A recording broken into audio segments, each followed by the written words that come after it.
Hi, the channel that no one asked for. Welcome to the inaugural episode of RogTube, Buffalo's Sports Talk Truth. I had to name it something, but it's a valid name because I've like reached my breaking point with the local coverage of our teams in Buffalo. Um, there has to be people have to want to have an intelligent outlet, and there are some. You have Tyler Dunn who writes. Yeah, Dwayne Steinel who's built a great channel, best post game Sabres post game there is, and I'll hang up and listen. And Matt Bove at Channel 7 and Cover One boys do a really good job, but there seems to be a dearth. And the breaking point for me is reading an article in the Buffalo Spree, which is basically the poor man's Vanity Fair, and seeing an article on Chopin the Bulldog. Now, full disclosure, I used to work at WGR back in the Chuck Dickerson, Bob and Ann days, which I thought was horrible when I worked there. But that's Marconi worth compared to what is the shit that is on that station now. But an article in Chopin the Bulldog about framed it as like a Western New York institution. Uh, you know, Potholes are also a Western New York institution, and they suck too. It's gotten to the point where um, they're being somewhat revered for the garbage they spew and have for 20 years. It's unacceptable. This kind of level. The Buffalo fan is smarter than this. The Buffalo fan deserves more. Not saying I can give you everything, but a platform, at least for the fans, that are just disgusted with what they hear on the radio. And amazingly enough, uh, you can blame the program director, Alan Davis, for it.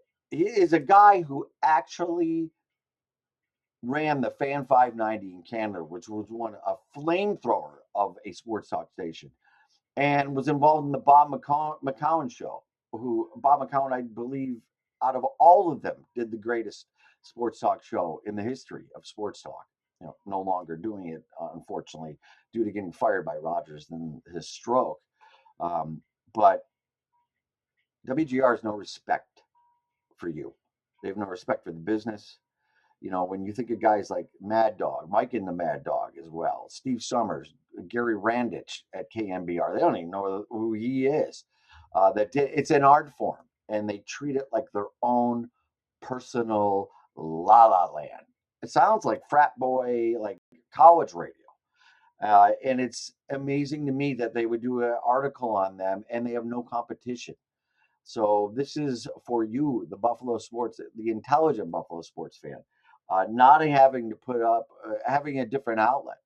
I mean, I can't believe Bulldog still has a job. How can you have a job for over 30 years and get marginally better and that's it?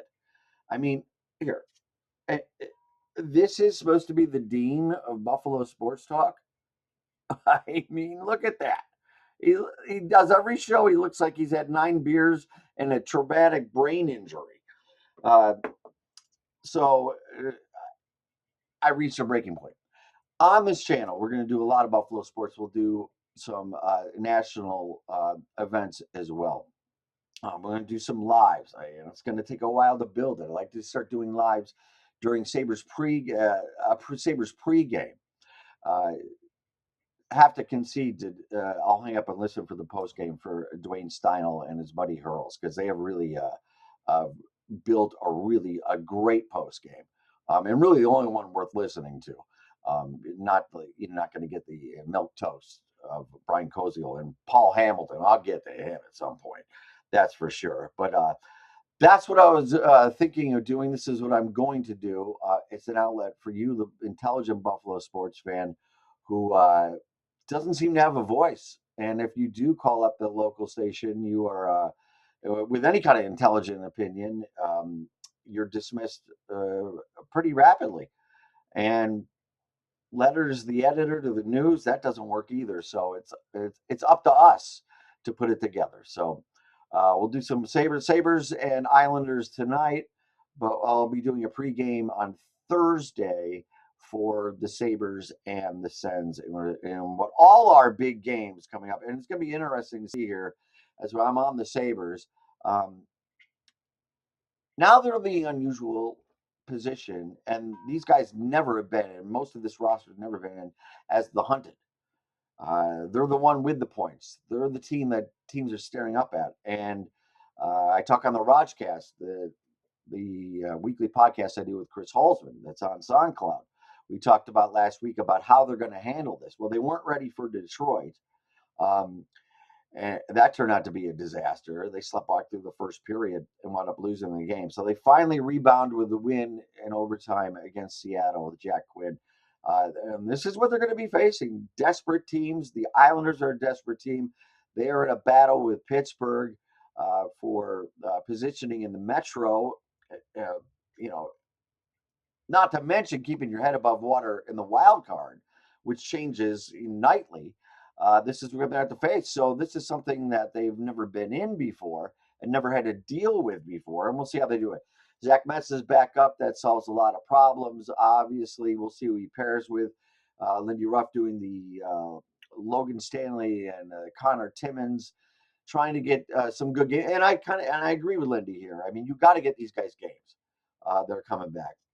I don't know if Luke Shin or Kesselring is going to see the lineup before the end of the season, but at least you had to see what you have. You know what you have at Metz at number 5.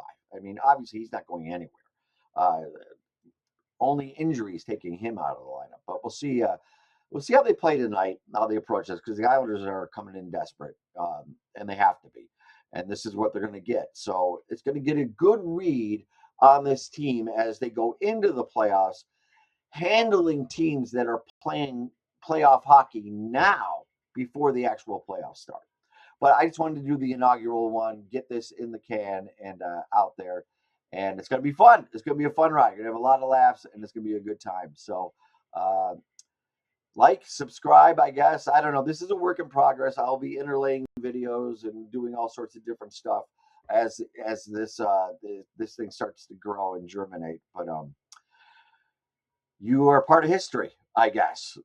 But anyways, welcome, and I'll talk to you soon.